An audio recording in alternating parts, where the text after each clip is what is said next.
Distinguished guests, ladies and gentlemen, good afternoon. My name is Peter Molgaard, or Peter Mølgaard, if you know the Danish language, and I'm the Dean of Research at CBS.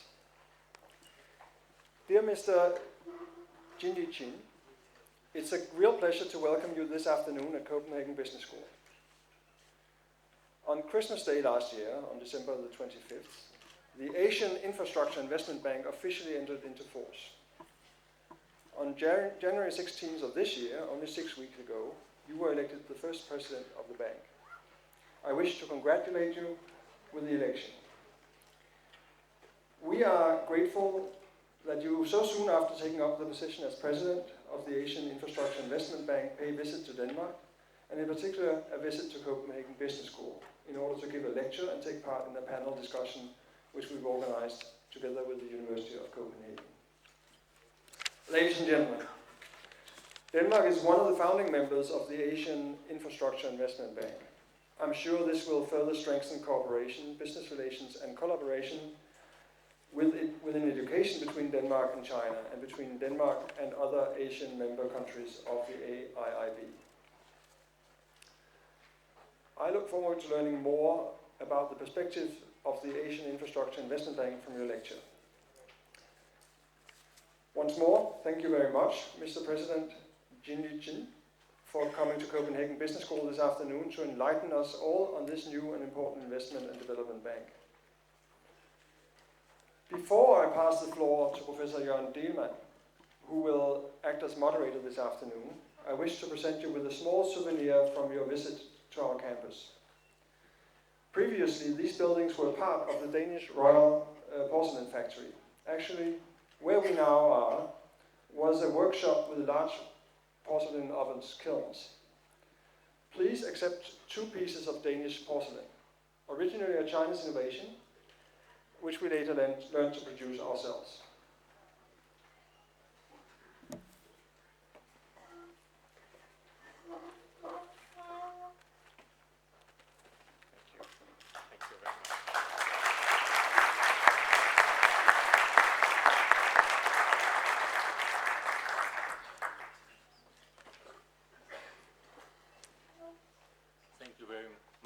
Can you hear me?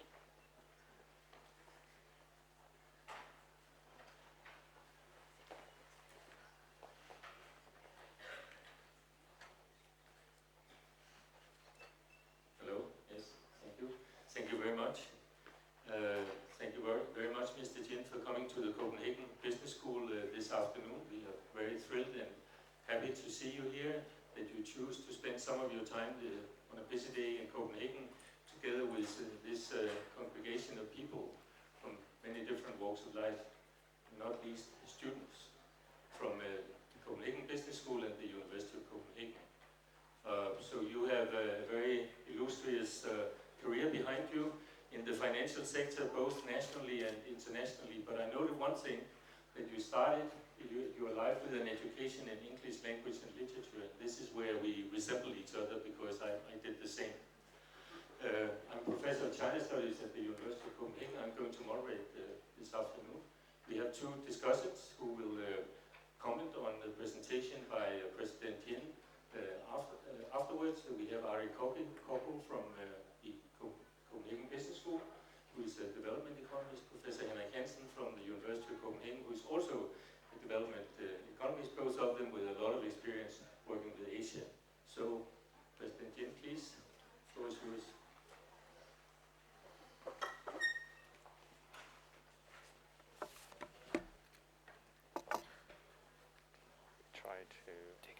This one? That's fine.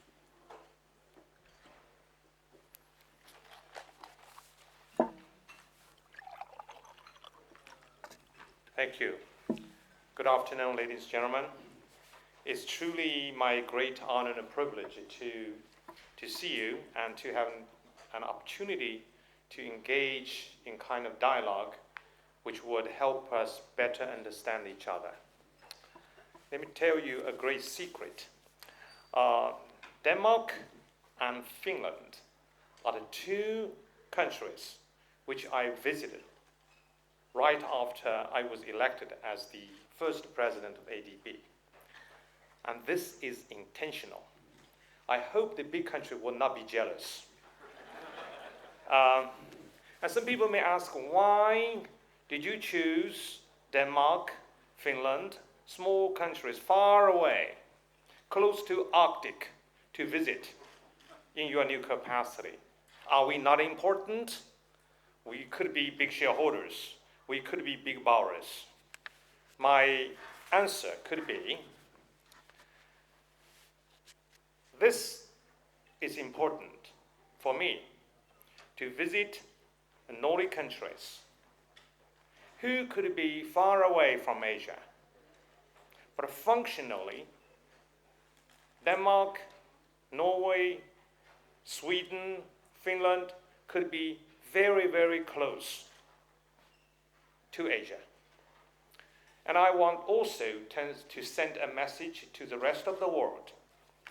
AIIB attaches great importance to all of the shareholders, big or small. They are all important to Asian countries, to Asia.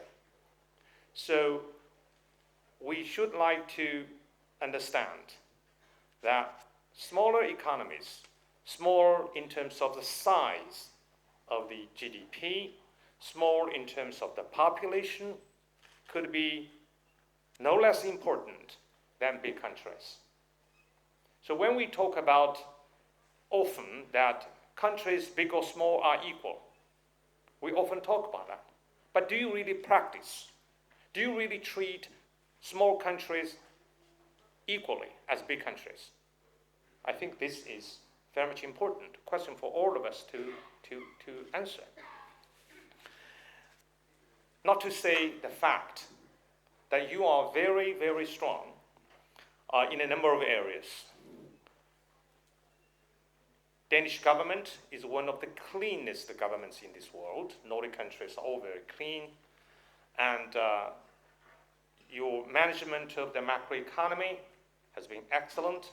You offer lots and lots of lessons to Asian countries to learn. So AIIB is very, very privileged and pleased to have the Nordic countries and as well as other European countries to be the shareholders. You will be the best guardian of AIIB's governance. You will be the best guardian of this institution. So we look forward to see you as often as possible and to get your guidance, instructions, and inspirations, which can help AIIB to be run and managed as really a first-class multilateral development institution. Copenhagen Business School is a renowned institution, and to my knowledge, you will celebrate next year its 100th anniversary. So congratulations. I think we, AIIB, may have some good reason to celebrate its 100th anniversary and to have something to recommend itself. So lots of things we can learn from you. And since we have students here, I would encourage you to apply for jobs in AIIB. But I like to tell you, it's very competitive. The competition is very tough, but you certainly stand a very good chance. And we would like to see AIIB would be staffed by professionals from across the world. And Danish young people would be encouraged to work in Asia. Indeed, when I had the lunch meeting with the Danish corporations, I was pleasantly surprised to know that Danish companies are very active in Asia, in many Asian countries, not just in China, but also in some of the ASEAN countries. So they are well established, they are doing great job in promoting Asians' development. This is win-win. Why should we have a new institution, AIIB, when already there are Bretton Woods institutions, which were created 7 decades ago? there is ADB, created 50 years ago, and of course, EBRD, AIIB are also doing something in Asia. One of our aspirations for the AIIB is to create an institution that is efficient, free from corruption, and environmentally responsible. As we call it, the bank should be lean, clean, and green. And Denmark is certainly a country that best embodies these values, best represent the high standards of governance. Denmark comes third in the World Bank's Ease of Doing Business surveys, top of global transparency tables, and your green economy is the envy of the whole world. As I'm looking forward to seeing it firsthand tomorrow when I would have chance to tour the city. I came to Copenhagen 23 years ago. I'm sorry I didn't have any chance to come back until now, but I was really struck by the fresh air, fresh water. I see the harbor water. I was told you can just plunge yourself into the harbor and have a good swim. So this is something which brings me back to my teenager years in China. In those days, I could plunge myself into river and swim, and if I was thirsty, I could just drink like a fish directly from the river. And I cannot afford this kind of luxury today. I can go back to those days, and we hope your environment could be something for us to emulate. So, as I said, we have a lot to learn from Denmark. Let me share with you some thoughts on the creation of AIIB and also the latest development. As a Christmas present to our shareholders, AIIB's charter legally entered into force on December the 25th, 2015. Nobody could have, managed it. I think it came so natural. Now, by the time we had this Christmas party, so we got the big news. AIIB's charter came into force. And of course, under normal circumstances, we should have the first Board of Governors meeting, and we should have the bank inaugurated. But you see, we think it's important for our colleagues from European countries, Christian countries, to have very good time to celebrate your Christmas holiday. So we postponed the inauguration until the June the 16th. So I think you've been working very hard at setting up this bank. That you came to Beijing and elsewhere for negotiations about the Arctic Agreement, and you deserve a very good Christmas holiday. That's why on the first inaugural meeting was held on the 16th. And the first board meeting also went very smoothly. I'd like to tell you that the bank is now up and running. I have nominated the 5 vice presidents to the board, and they appointed the vice presidents on February the 15th. They would come on board in March, in April. So before May, we would have the management team in place. Our current priorities for the bank include recruiting managers and staff, and institutionalizing the operational, financial, and administrative policies of the bank. We are also busy developing a rolling pipeline of financially and socially sustainable projects, including through co-financing projects with other multilateral development banks. Here, I would like to take advantage of this opportunity to tell you the difference between AIIB and the institutions, the fund, which take care of the One Belt, One Road. The frequently asked question is AIIB created to finance One Belt and One Road project. Is AIIB going to be an instrument of Chinese diplomacy? It's going to be an instrument of the Chinese government. I think it's necessary to clarify some of these issues. First of all, AIIB is a multilateral development institution owned by 57 countries at this stage. We have about another 50 countries waiting to join.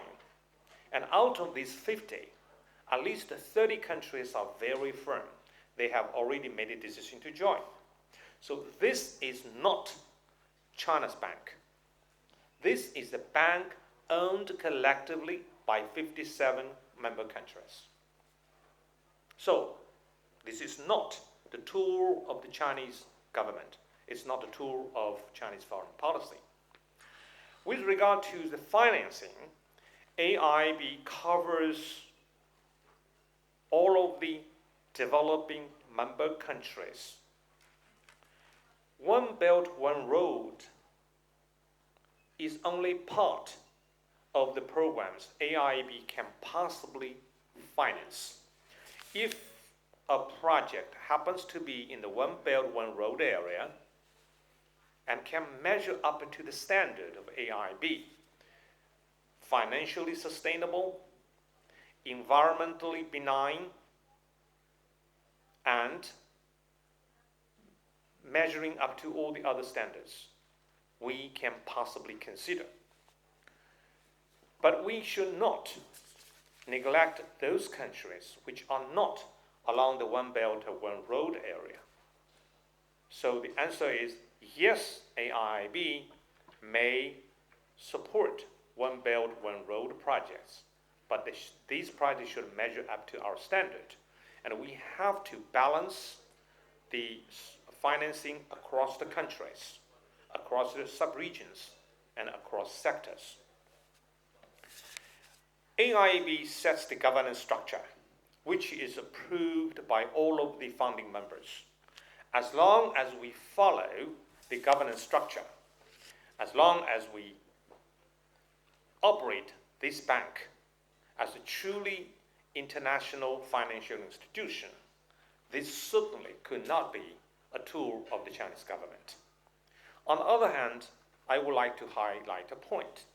For any country, any member in a multilateral institutions family, the biggest shareholder should understand this is your responsibility. Being the biggest shareholder, you are obligated to provide all kinds of support for the smooth operation of the institution. It's not your privilege. It's not your right. It's your duty. It's your responsibility. So, as long as China follows this line and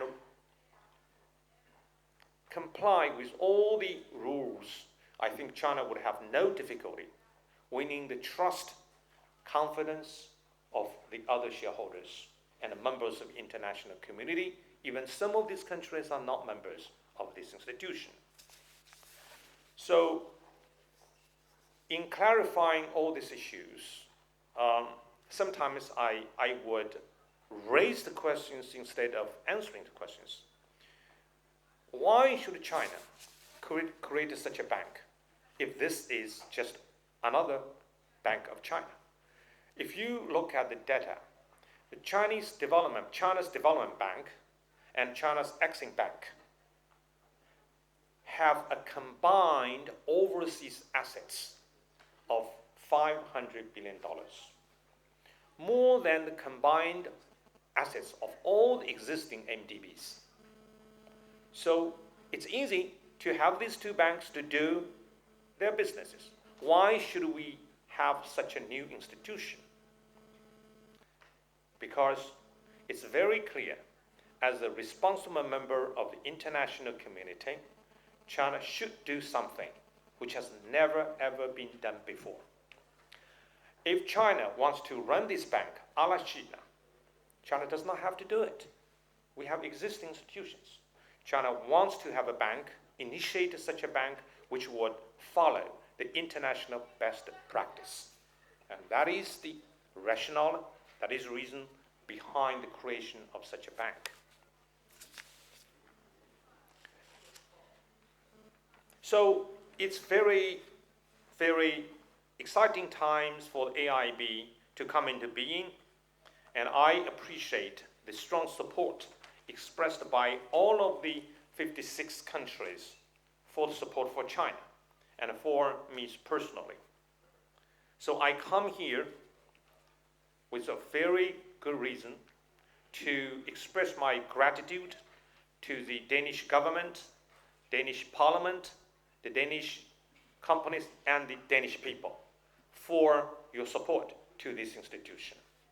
And we can assure you that we will live up to your expectations. I have been personally involved in the project of setting up this bank full-time for the last 2 years. And prior to that, I have spent a large part of my career involved in multilateral development financing, including as China's director at the World Bank and as vice president of the Asian Development Bank. You see, learning is important. I cannot possibly design the governance and the modus operandi of this institution without 6 years on the board of the World Bank, 5 years in the management of ADB, 5 years in the Chinese sovereign wealth funds, and 2 years in the Chinese private company, in addition to my career in the Chinese government. So I've been thinking along these lines. How can we create a new type development institution with 21st century governance, responsive to the needs of its client countries? If we fail in these respects, we have no reason to have such a new bank. So essentially, AIIB is a multilateral development bank. It's a member in the AIIB family. So in terms of its genes, it's still part of the gene pool of AIIBs. But we would like to have a positive mutation that this would not be another World Bank, ADB. It's not going to be a clone or copy of the existing institutions. It should be a new one. But still, it's an MDB. It's not a 100% private sector company. It's not something very much different from the MDBs. We should keep the identity as the MDB, but we should be different. So AIIB is going to do different things and should be doing things differently. And that is the validity of having a new institution, and that is the raison d'etre of such a kind of institution. The initial concept was and remains straightforward. The objective of AIIB is to foster sustainable economic development, create wealth, and improve infrastructure connectivity in Asia by investing in infrastructure and other productive sectors. Now, this is very, very important. I think AIIB can contribute to the connectivity in the vast Eurasia land. We are not just talking about connectivity in Asia proper. The landmass of this Eurasia cannot be cut into 2 parts. It's created naturally. The only problem is the natural connectivity should be enforced by the modern facilities so that we would have rapid rail, we have rail lines, roads, expressways, so that we can cut the cost of doing business between European countries and Asian countries. So this is important. Secondly, I would say promote regional cooperation and partnership in addressing development challenges by working in close collaboration with other multilateral and bilateral development institutions. Some people were very much worried whether AIIB would pose threat, existential threat to the existing institutions. Some people were very much worried. Why should you be there? You would be a big problem for the World Bank, for AIIB. I said, I'm sorry to say this is not true. Now, I worked in the World Bank. I would take offense when you tell me AIIB would be posing existential threat to the World Bank. The World Bank is so fragile. With 70 years, it was beaten, knocked out by this new institution. Nonsense, right? But of course, we could provide some inspirations to the existing institutions, how they could be more efficient, cost-effective, and be more responsive. Because we start with a clean slate. We learn from the experience of the existing institutions. We can avoid some of the problems they have encountered. We can pick up the pluses and avoid their minuses. So we enjoy actually very good cooperation with the World Bank, with EBRD, EIB, and ADB. We believe in future, the norm would be co-financing, because infrastructure projects by their very nature is huge, is sizable. Easily you build, let's say 600,000 megawatt, and you will have to spend $1 billion US. It might be difficult for one institution to pour so much money into one and same project. So we co-finance, we diversify the risks. That would be very good. So cooperation would be the norm, and we enjoy strong support. We have benefited from the general support from the World Bank, EBRD, ADB, for advisory service. They have some people seconded to the institution, helping us setting up this institution. Asia is famously awash with liquidity. However, the regional economy is lacking in sufficient mechanisms to recycle these vast savings into productive investments that can increase developing Asian countries' future economic potential. So you see a very strange situation. The huge amount of liquidity in Asia would have to be recycled in Europe, in North America, before they can be invested in Asia. So we can help, first of all, the integration of the goods market. And later on, we can help with the integration of the assets market. And that probably would help us develop an Asian bond market, and probably the Europeans' cooperation integration could be replicated in Asia, certainly in an innovative way. So we think it's very important for us to have this bank focused differently on some of the important areas.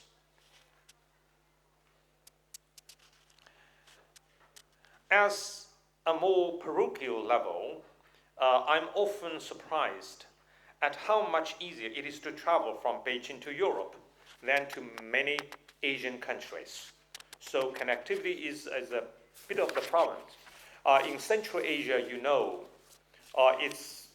it's very difficult to travel from one country to another, probably slightly better than in some of the African countries. How can we improve this? This is certainly a big challenge, but I think we should not just focus on physical infrastructure. We should make a big push for the harmonization of the policies of the Asian countries, facilitated by the physical infrastructure. I was in Central Asia when I was vice president of ADB, and I was often stopped, in the checkpoint, and it took a long time for me to go through. So it occurred to me that probably we need to focus on the policy harmonization when we build in physical infrastructure. It doesn't make any sense to build a road connecting two countries, but when the trucks or the railway trains have to stop at the border and waiting for hours and hours. So I think this physical infrastructure connectivity can boost the policy harmonization among the Asian countries. Now, you may have noticed AIIB does not take poverty reduction as its objective. We say AIIB's mandate is to promote broad-based economic and social development through infrastructure development. We did not take a poverty reduction as the objective. This is based on our experience, China's experience, and the experience of some other countries. I do not believe poverty reduction in and of itself can go very far. Only by broad-based economic social development through infrastructure can you possibly lift the people out of poverty. Give you some parameters. In 1980, when China had its change of representation in the Bretton Woods institutions, 1980, I was there. I went to the United States. Certainly, there's kind of culture shock because we didn't have expressway. We didn't have such kind of telecommunication. You pick up the phone, you dial the number, and you can talk to people at the other end of the line. We didn't have modern container berths. We did not have electrified railway. We didn't have rapid rail. We had nothing. I think the only surplus is human beings. And human beings may not be of a very high quality of education. And then we start to borrow from the World Bank, from the international capital market, plus capital flows from the private sector. For a moment, some policymakers were very much worried about potential debt problems. You remember, in 1980, Mexico had a huge debt problem. So when China borrowed from outside and put this foreign money into a road, some people say, are you crazy? You borrow foreign exchange, you put the money in the road is not going to give you foreign exchange back. So there was such kind of concern. But as you see, these kind of concerns were overcome by and by because of the benefit to be drawn from the infrastructure investment. 25 years later, the economics started to take off. And we have had the highest level of foreign exchange reserve. China has never ever had external debt problems because we borrow to invest in infrastructure rather than to sustain the consumption. That's the huge difference between China's borrowing and the borrowings of some other countries. Thus, we have managed to lift 600 million people out of poverty by China's standard. If you go by the World Bank standard, we have lifted 500 million people out of poverty. And you see, the trickle-down effect is huge. So we believe poverty reduction would be taken care of as long as we push for broad-based economic and social development. Of course, when we put money in infrastructure, we have to keep in mind infrastructure investment could be wasteful if you don't have very good program. A power plant could be completed and lay idle for years if you don't have the transmission line to support it. Often you see new airport is completed, but the utility or the operation is not up to the design level. So when you build a port, you have to think about the roads, railways, or storage, logistics. So we would like to help the borrowing countries design a very good program, overall program of the coordinated development of infrastructure so that the resources would be used most efficiently and effectively. I want to say a few words before I start about the promotion of green economy. This is very much on the mind of the Nordic countries, the people and the government. I can also assure you that this is increasingly a kind of concern of the Asian people. Because when they see the economy is developed, certainly the income is increased, the people can afford to drive cars, the housing situation is improved. But probably the sky is, the areas get dirty, the waters get dirty, so people start to ask the question, what it is all this for if we cannot have very good environment? So AIIB should do a good job in promoting green economy to develop infrastructure and economy without leaving a big footprint in ecosystem and environment.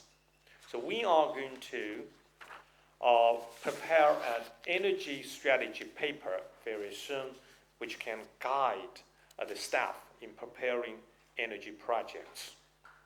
With regard to the very important objective of creating a bank which is clean, I have designed a system which can ensure that AIIB will be free of corruption.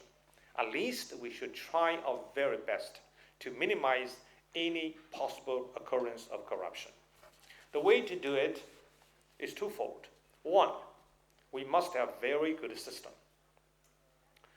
A system rigorously implemented is the best guarantee for an institution to be free of corruption. Secondly, we should recruit professionals who can meet the high standard. Professional, ethical, integrity. They have a clean bill of health. They have very good track record, and they certainly should be devoted to the institution. I'm sure it is possible to build a first-class institution which can meet the needs of the Asian countries, creating wealth for the Asian people, and with positive spillover to the other regions in this world. We will work very closely with the board, and we will be actively listening and seeking the instructions and guidance from all of the shareholders. I think with this kind of collegiality, teamwork spirit, we have every reason to believe this will be a great institution. Thank you very much. Let me stop here.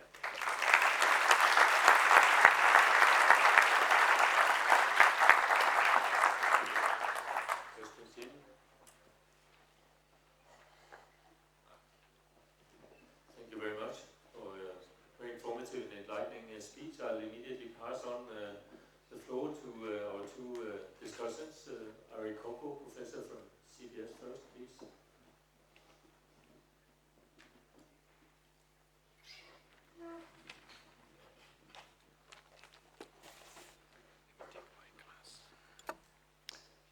Thank you very much, ladies and gentlemen, Mr.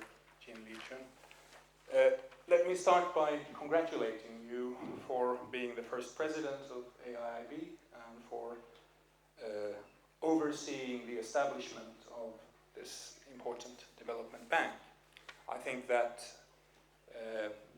from our perspective in the Nordic countries, we welcome this new multilateral development institution, and we think that it is very important for several of the reasons you mentioned. The infrastructure needs in Asia, they have been estimated to amount to somewhere around $800 billion per year, and it is obviously important to improve connectivity and to create trade links and partnerships between countries in the region. It's important also to create a platform where China can exercise its global responsibilities. The Bretton Woods institutions have not managed to reform in the way that would have been desirable for various reasons. It's also important, I think, that the AIIB is different. The current trend among the traditional development banks is to focus very heavily on infrastructure, but on soft infrastructure, on health, education, institutions, gender equality. And those elements are obviously very, very important for generating sustainable growth, but may not be enough.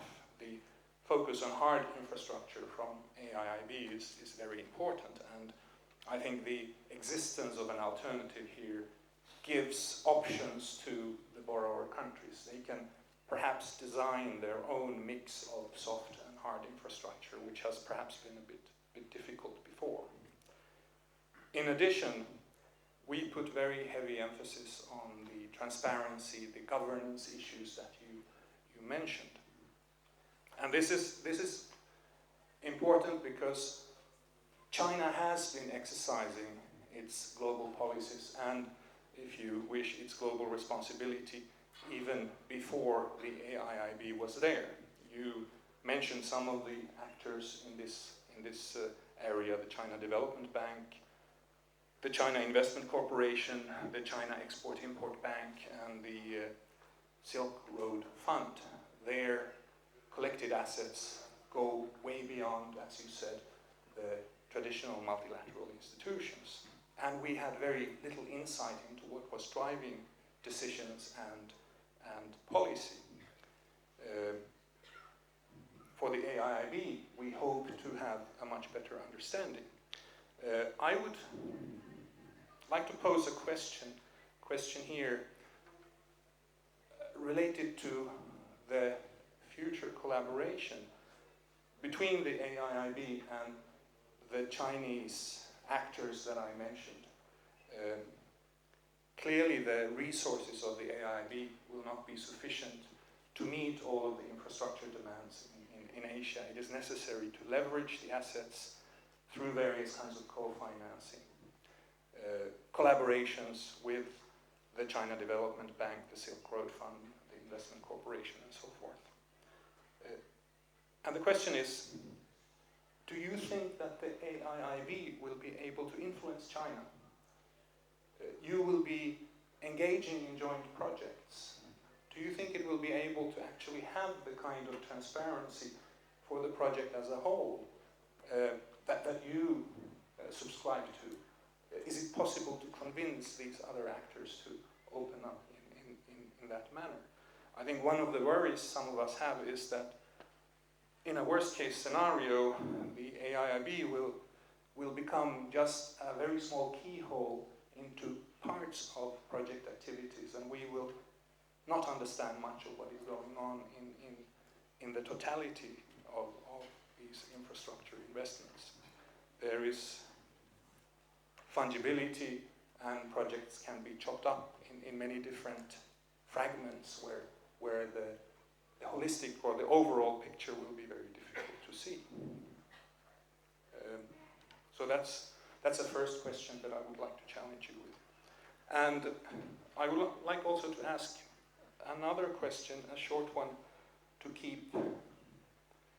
leave room for comments from the floor later on.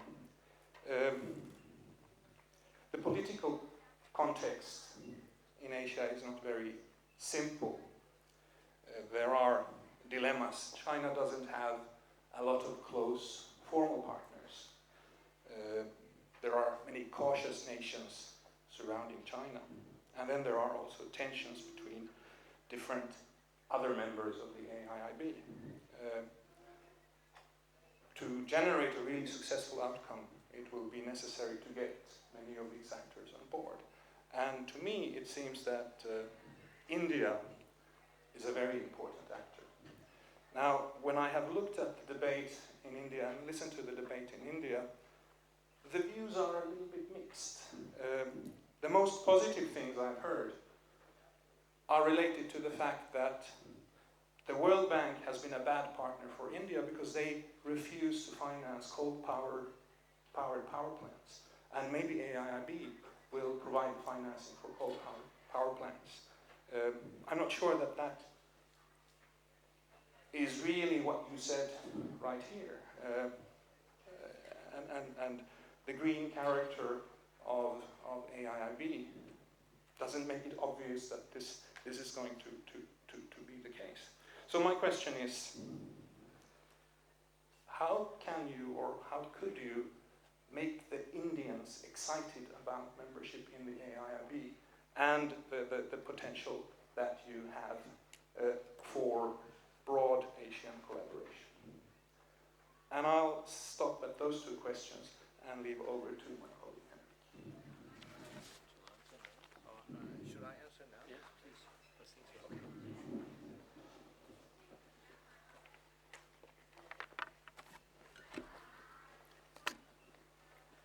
Thank you very much for the questions. Let me share with you some information about the reform which is being done in the Chinese major banks, China Development Bank and the Exim Bank. There's been some critical comments about the way they finance development projects. So these two banks are actually taking active measures to improve their image, improve their way they finance development projects in Africa, in some of the Asian countries. So increasingly, they are paying more attention to environment and paying more attention to resettlement to protect the people who could be adversely affected by the investment programs. China's Exim Bank is also, for instance, practicing competitive procurement. The money is still tied money. European countries don't have tied money anymore.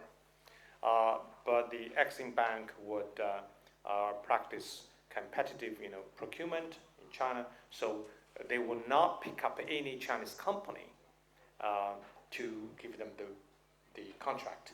So it should be competitive. As you see, they are both are working to improve the way they operate. This also reflects to a certain extent the consciousness of measuring up to the international standard, even though it's a bank owned by the Chinese government. So definitely I would agree with you that AIIB as a multilateral institution can have positive influence on the management of the Chinese banks. So it's very important for them to understand. To do a good job, you have to continue to improve. Any institution leaves room for improvement. A new institution certainly should learn from the positive and negative experience of the existing institutions. But it's, as you know, it's much, much more difficult for an existing institution to change. But I think it's important for the management to understand the only option for you to go ahead is to change on a sustainable basis. With regard to the political context, I do acknowledge there are some of the frictions, for instance, disputes of the territorial waters in the South China Sea. But you may have noticed, in spite of these difficulties, the ASEAN countries and China have managed to work together. And I believe we can solve these problems amicably. I look at it this way.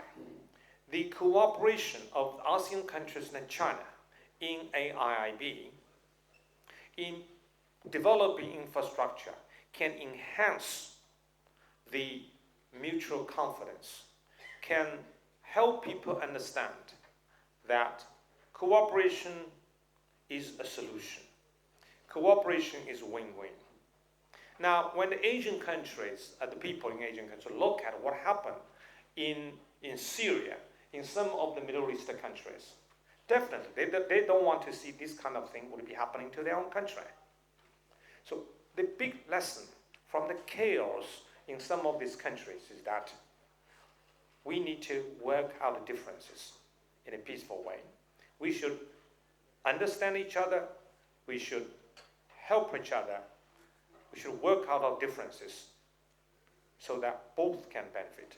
So my view is, at least this is my belief, AIIB's support for infrastructure investments in ASEAN countries can enhance the mutual trust and can help people see the benefit of working together. With regard to India, India is number 2 shareholder in AIIB. India has been very much excited to be involved in the setting up of this bank. We have the Indian national to serve as the vice president in charge of investments. India, certainly sometimes had very much opinionated with regard to some of the very sensitive issues. But I have noticed that the Prime Minister Modi, is very much committed to implement COP21, to help with the environmental protection, reduce the global warming emissions. With regard to the coal-firing power plants, as I said, I told you we would like to prepare an energy strategy to guide the staff in preparing projects. I will not make any prejudgment about the conclusion of this study. I know that World Bank is not financing coal-based power plants because the United States has the executive decree that the World Bank should not finance coal-firing projects. EBRD, AIIB, ADB finance coal-based projects selectively. I'm very much prudent about the financing of the fossil fuel projects. There are some tough issues we have to think about. If there is a choice, we would not do coal-based power plants. And if there's no choice, what should we do? Suppose there's a country, we do have such a kind of country, sitting on huge coal deposits, but has no gas. And to make the matter worse, the country has no foreign exchange to import very expensive gas. What are you going to do to help this country? You rule out completely any possibility of supporting coal-based power plant. The only way for them to deal with this is to do it on their own. And I can assure you, if they are left to do it on their own, the standard will be lower. So this is a very tough issue. Should we take a different approach, recognizing the constraints of a particular country, and help them to develop coal-based power plants with new technology to capture sulfur dioxide, to improve the operation of this kind of projects by a very high standard. Maybe this could meet their power needs without doing damage to the environment. I think there are kind of very, very sensitive issues we have to deal with, but I will leave this to the board to discuss. But actually, to start with, we are not going to finance the coal-based power plants. We can do something different. Instead of building a new plant, we improve the transmission system. We improve the power grids.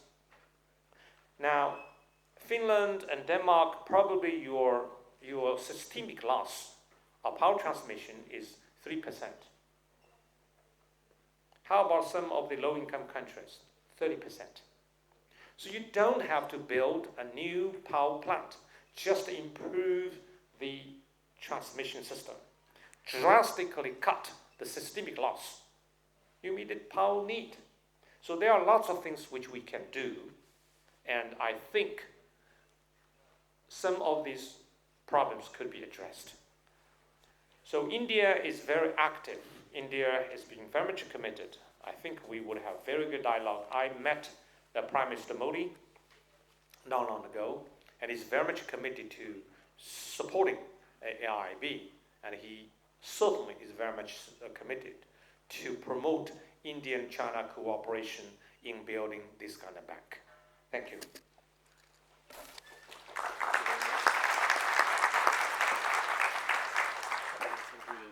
Go on to Henrik Hansen, please.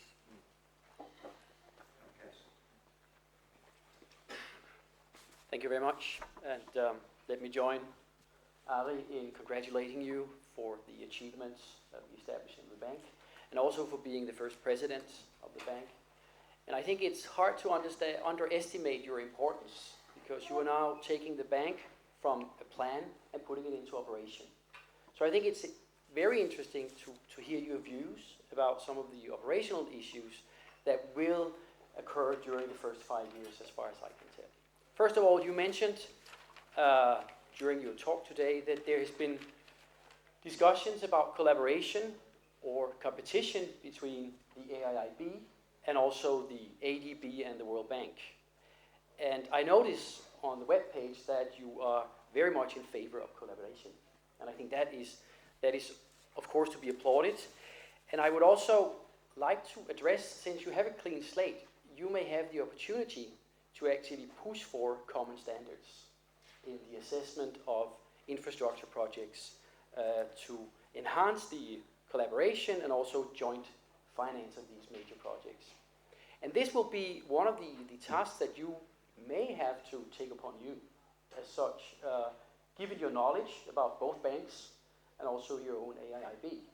And I think this will be important in terms of showing that it's not a competition for projects, in funding of infrastructure projects in Asia.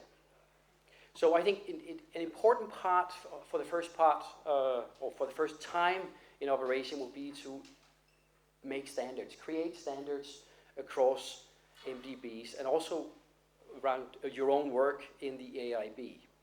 One thing that I see as important and also a possible obstacle is that you have a very elaborate and very well formulated environmental and social framework. And it's a very specific environmental and social policy that is specified. And being a Dane, I'm hoping that we have had some saying in that. And I guess, knowing the Ministry of Foreign Affairs, that we probably have had a saying in that. The question that arises from this is, when you try to balance infrastructure projects and when you balance the cost of projects, there's first of all the avoidance of environmental damage and social protection. Second, we have mitigation. And third, as mentioned, there's compensation. And it's obvious that in many cases, avoidance of environmental damage is going to be excessively expensive for major projects, roads and major plants.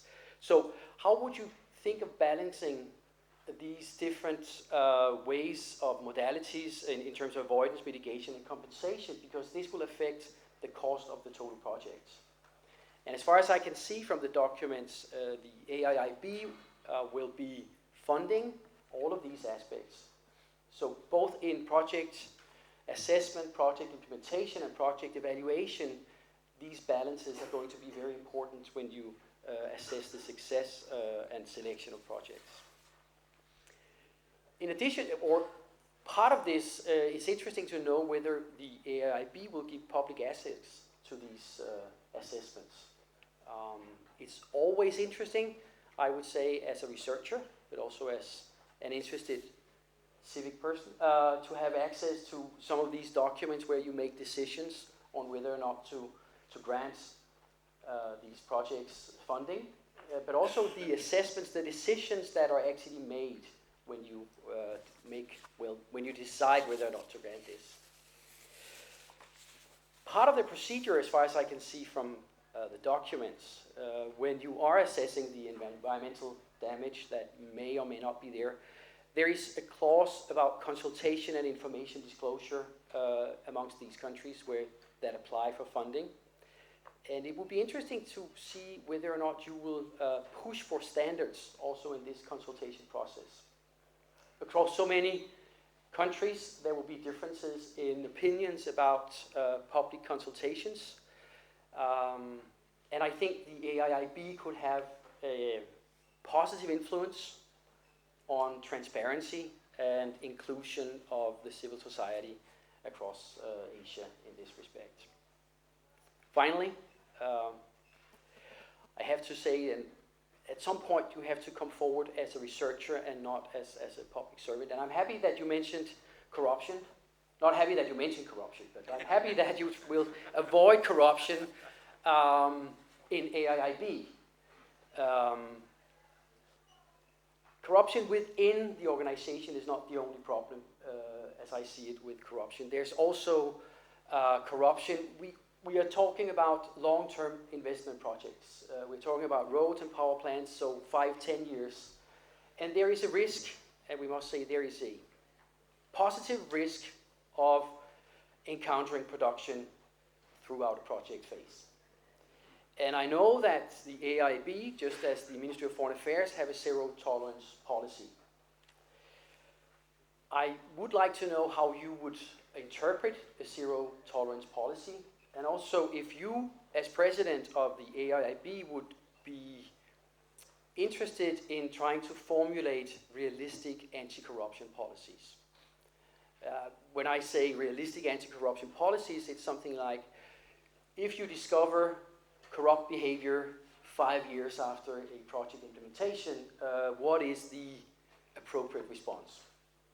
I'm not sure a closure of a project would be an appropriate response. I'm also not sure that closing your eyes for the possible corruption is an appropriate response. So I think a middle road would be interesting. I'm not sure how to formulate policies like that. I'm here only to pose these difficult questions. Thank you.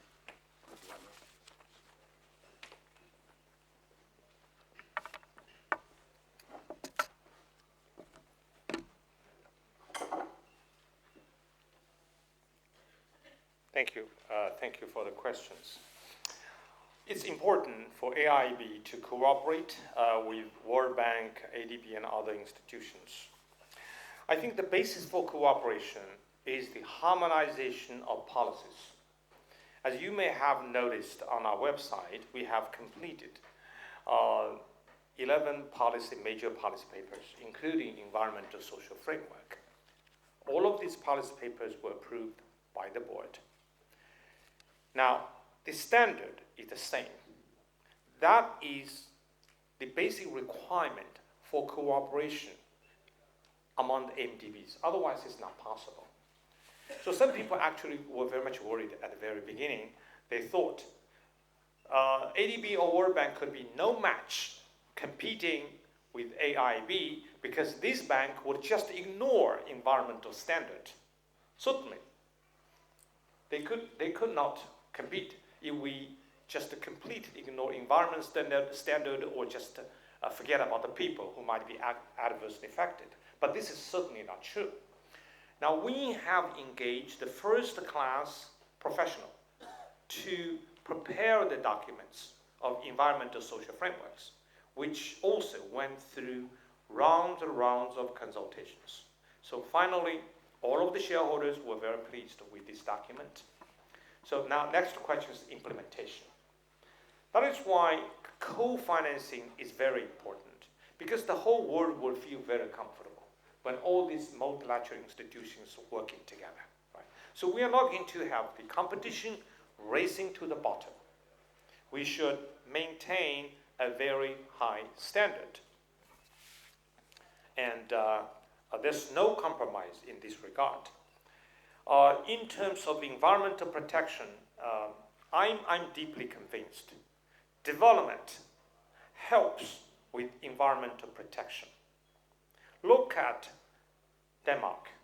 Look at Nordic countries and other European countries. You have managed to provide very good life to your people. You have managed to move up on the value chain, have high technology, but your environment is so good. If you look at some of the Asian countries, if you go to some of the rural areas, you could say it's horrible. The ponds were polluted. People would not have access to safe drinking water.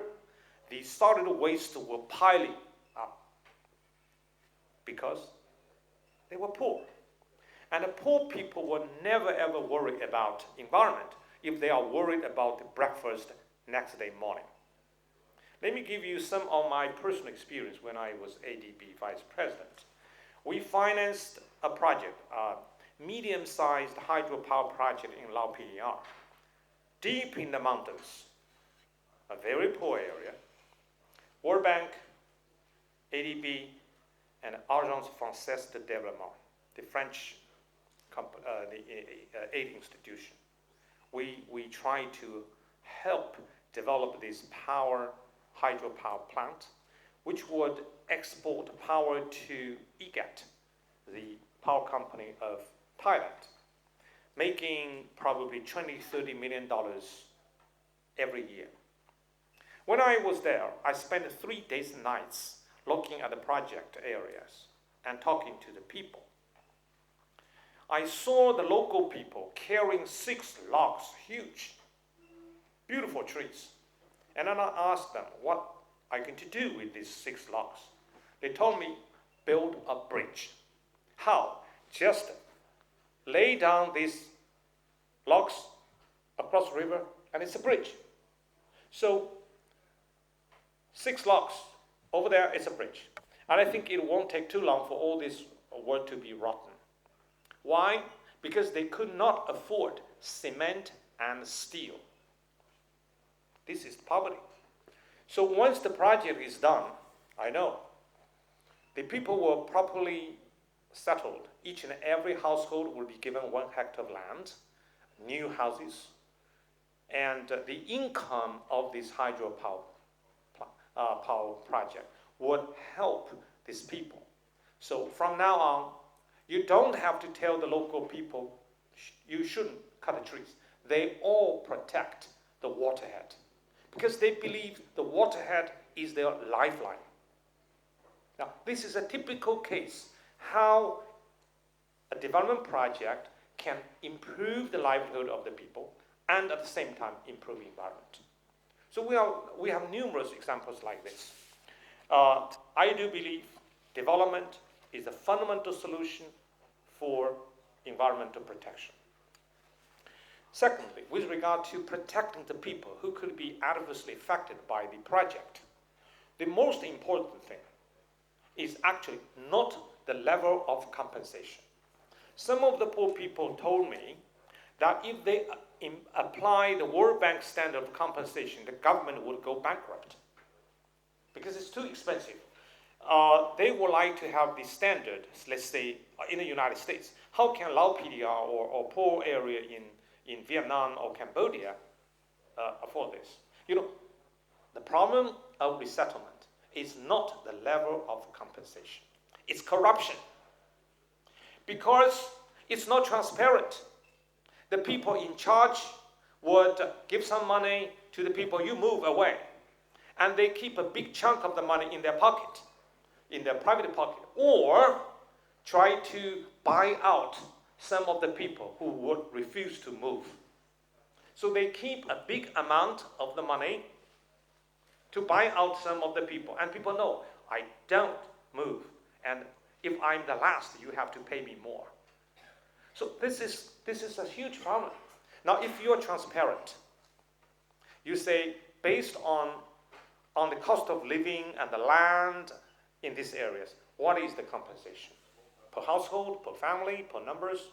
And then you tell people, this is the amount you should get. It can help you properly settle down. But if you refuse to move, there's no more money will be given you, and you settle this by the court. So if the local government officials are clean, They should not be worried about working this out. And in our policy papers, we would have a solution. The families who refuse to move would have the compensation in a account, okay, in a trust account. So the case would be brought to the court to solve, and then they would be getting the compensation. So it is the way compensation is made to the people, not the level. Certainly the level should be proper, should be enough for these people to move, and it should also take into account of the disruptions of the people. Some people may lose some of the business. That should be also taken care of. But I think it's very, very important to do a good job in resettlement. Now, consultation certainly is important, and the people should be informed of what's going on. I had another experience when I was in AIIB. The staff certainly, I would say, made a mistake. We financed a road in Sri Lanka along the coastline.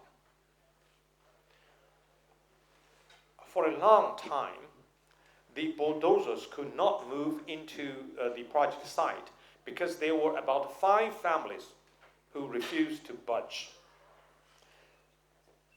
And the staff were very much worried, and also the project sponsors were very much worried, because you have a village over there. You cannot do this project and get it complete on time. The staff's mistake is they move the route by a couple of, I think half a kilometer, bypass the village without doing another environmental assessment, because they assume you move the road only by half a kilometer. There's no environmental impact. So they did it. The families who refused to budge were waiting for a windfall. But all of a sudden, the road will not go through their village. So they lost a fortune. So they protested. We want to be resettled. We want to be resettled. And the only excuse they can make is, you did not do another environmental assessment. This is certainly a big lesson. Environmentally, it's neutral.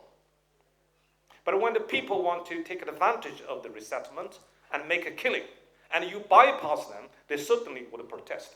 We never say we didn't want to move. We will move. Please give us the money. That's the issue. So there are lots of lessons which we can learn. Disclosure of information, being transparent, and try to do your things properly. Do not miss a step in the whole procedure. With regard to zero tolerance of corruption, I think corruption would probably occur in 2 areas. One is procurement. The procurement would happen when the project sponsor make assessment of the biddings. So we have a system. We want to make sure, of course, the AIIB staff should be very careful not to get involved in this kind. They should implement the procurement policy. And we would like to have the whole world to monitor the process. If any staff does anything irregular, he or she will be expelled next day. No nonsense. So enforcement of the law, of the rules is crucial. Another possible corruption, or could be petty corruption, in the institution. Give you some of the examples. And I think we need to deal with this. I would hate to identify any institution, but it happened in some of the institutions. A staff member is responsible for the assessment of the procurement, to decide, based on the work done, to give the contract to somebody, some company. And his immediate boss said, please give this contract to that company. What should he do? He's been waiting for a promotion for years. And if he rejects, probably he will lose the opportunity of being promoted. If the problem big enough to have your boss throw out, probably not that serious. So probably he would succumb. Okay, award the contract, do something to award the contract to the wrong contractor. This kind of things happen. And also, I know there's somebody, a completely incompetent consultant, managed to make a living by doing nothing in an institution for 17 years. How? Because he did a lousy job. And by the time his job is finished, some of the staff who hired him would make a very good assessment of his performance. You know what? I'm not going to have anything to do with you. But I don't want you to stab me in the back, so I would give you very good assessment. Somebody else would hire you. This can go on and on and on for 17 years. It's ridiculous. And finally, some people say, my goodness, we happen to be friends. How could you say this guy is very good? He's lousy.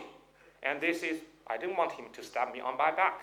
Now, if this is petty corruption, frankly speaking, right? So the way we do it is we will tell the staff, if your boss tells you to do something irregular,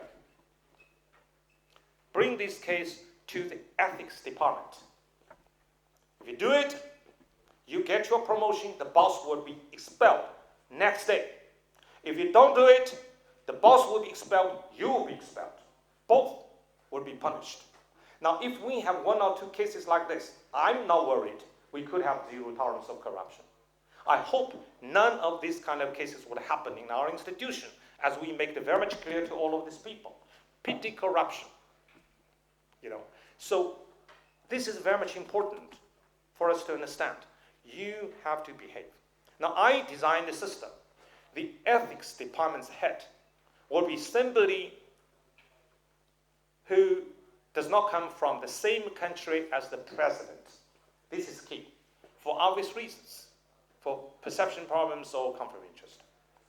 Once somebody is appointed as the head of an ethical department, the president has no reason to fire him or her without rhyme or reason. Only in so doing, the head of the ethical department would have the guts to tell the president, you do something wrong. Otherwise, he will just shut his eyes to something which is not so good. Okay. So, you need a very good system to make sure that this institution could be free from corruption. If the management, senior management, discovers some of the irregularities and do nothing to penalize the punish the staff, these kind of problems would fester because they would be copycats, because people believe they can do something wrong scot-free. So, again, I will highlight the point. A system is only as good as the individuals who work in it. So we need to recruit very good people. We must have somebody who would head the compliance, effectiveness, integrity unit, and also ethical departments. These people must enjoy very, very good reputation before they could be appointed as the head of this institution. So anyway, for a new institution, we really enjoy a clean slate. We can design something based on experience of existing institutions. But we should keep in mind, you should continue to do a good job. And you should be transparent, have all the eyes on you. We say we operate under the sunlight. Please. We can do it as long as we all work together. Let me tell you some of my personal experience. I was in charge of the borrowings from the World Bank and AIIB for many years until I left for AIIB in 2003. The department in my charge managed, I think, a total portfolio of almost 50 billion US dollars. Not a single staff member was involved in any corruption cases. Not a single staff member was incarcerated, put behind the bars. Very simple. I set the system. Nobody could abuse the system. And I do it. So years later, when I went to AIIB for the VP, my staff told me, Minister Jin, thank you very much. I said, thank me for what? Because of you, we are not in prison. You know, they say, because we know you don't do it, and none of us could do it. If you do it, we do it. So it's very clear. So if you set a system and the head would implement it, the staff would not do anything irregular. So I think this is very much important. We can do it. My grandmother, who is 109 years old, still alive and kicking, and she heard I was being posted to the World Bank in 1980. She was over 70 years at that time. After I spent a good 10 years in rural China. And she said, finally, my grandson, you will be managing the world of the bank of the world's money, because the World Bank means the World Bank's money, or world money of the bank. And she did not ask me how much money you would make. She only said, my grandson, from now on, you are going to have two pockets. One is the public pocket. The other is the private pocket.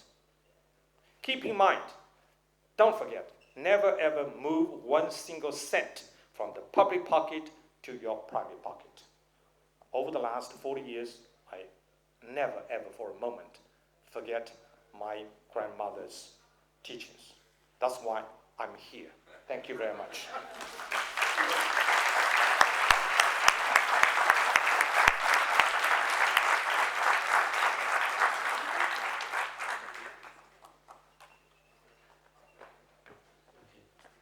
So, Mr. Jin, thank you very much. Time flies very fast in good company. Thank you very much for your enlightening speech, for your very straightforward and clear answers to the difficult questions. I don't think we have time for more questions. You have meetings afterwards. And so I think we'll end the afternoon here. We can have 10 minutes. Okay, so we can take one or two questions. But please be very, very brief. Because we don't want long motivations, because then we don't have time for answers. Please, you. Yeah. Thank you for a very interesting presentation. Thank you very much. I actually used to work for the Asian Development Bank. I left in 2006. And based on that, I have a question. When you talk today much about co-financing, are you also considering public-private partnerships to work together with private sectors, banks who want to fund infrastructure throughout Asia? And in connection with that, how do you see working with them and getting them on board on all these issues that you've just talked about with environmental assessments and consultations, etc.? So when you were in AIIB, I was there. Thank you. Yes, we would co-finance with the existing MDBs, other MDBs. We would co-finance with the private sector. We will be co-financing with the government for PPP kind of thing. Any modality of financing could be considered as long as this would be helpful for the projects we finance. We should keep in mind that this bank should be cost effective, and we should keep in mind that for big infrastructure projects, probably multi sources of financing would be good. That is why so far a lot of projects cannot be done, because there's always the shortage of financing. There's always a shortfall. You cannot get it done. So I hope, as I said, this is going to be the norm of the financing of the projects in the future. Thank you. Thank you very much.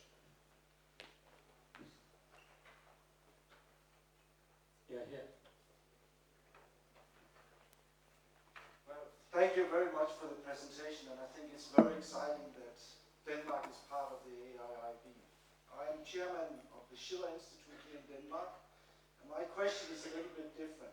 And that is, if you work so closely together with the World Bank and these other institutions, how are you going to prevent them from, like it's happening today, using environmental issues, climate issues, all kind of agendas to prevent development? Because already today we see around the world great need for development. There's a lot of money which could be invested for development. But then environmental issues are explicitly used to say, no, we cannot do that. We might have a seldom frog here, and for this reason we cannot build this dam, and you cannot have electricity. So how are you going to make sure that that kind of, I would say, ideological corruption is not going to influence AIIB, so these issues are not used to simply prevent development? Thank you. I think, as I said, there's no conflict between development and infrastructure financing and environmental protection.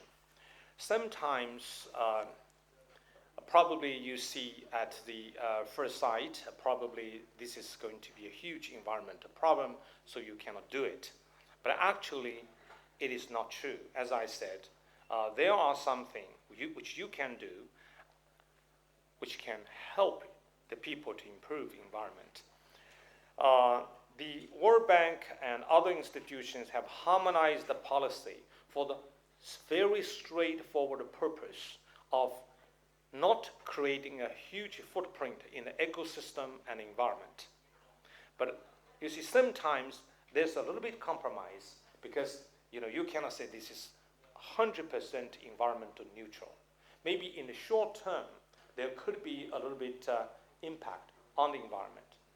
For instance, if you build hydropower,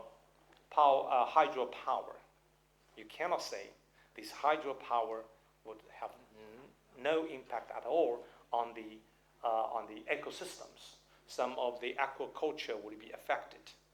Then you balance the overall benefit of that project. As I indicated in Lao PDR, the people would stop cutting the trees. They would have a sustainable farming. So probably the compensation for that little bit impact on the environment would be positive. So this is something we would have to consider. And also, I think it's important to keep in mind, as I said, I firmly believe development is the ultimate solution. Now, we still cannot be weaned from the fossil fuel. Everybody understands that fossil fuel burning is a problem. So you look at this. Early in the stage, up until now, we have to burn oil or gas. But because of development, we humans can come up with a technology, achieving breakthrough in technology. Eventually, we can tap the solar directly. But you cannot skip, you cannot leapfrog this stage. So I would say, probably reasonably, the breakthrough would be most likely to be achieved in developed countries. So humans can say goodbye to fossil fuel. It's possible. But can you skip this stage of development? I don't think it's possible. So I believe we will eventually be able to tap the solar directly. All the energy comes from the solar except the nuclear power. But people are very much worried about nuclear power. But if we can have technical breakthrough in nuclear fusion, we may solve the problem once for all. How can we achieve this? Development. So maybe I will take your point. For the short term, a little bit sacrifice in the environment should be tolerated. Otherwise, we cannot move forward. But we should avoid a big impact on the ecosystem. Let's work together. I think we can achieve eventually technical breakthrough. Look at what we have achieved in the 20th century. Because of technology, we, I think, cut the need for minerals substantially because of new technology, right? And technology would give us new aircrafts which would be more energy efficient by 30-40%. So we humans are moving forward. On the way, we did leave some footprint in the environment, but as we move forward, eventually we can come back and clean it up, making our planet even more beautiful. Thank you very much. Thank you. Thank you again. I think now we really have come to the end. You have to move on to the next meeting. Thank you for being so positive about the possible role of Denmark in the development of the bank, and also your encouragement to students here to go and seek jobs. Thank you very much.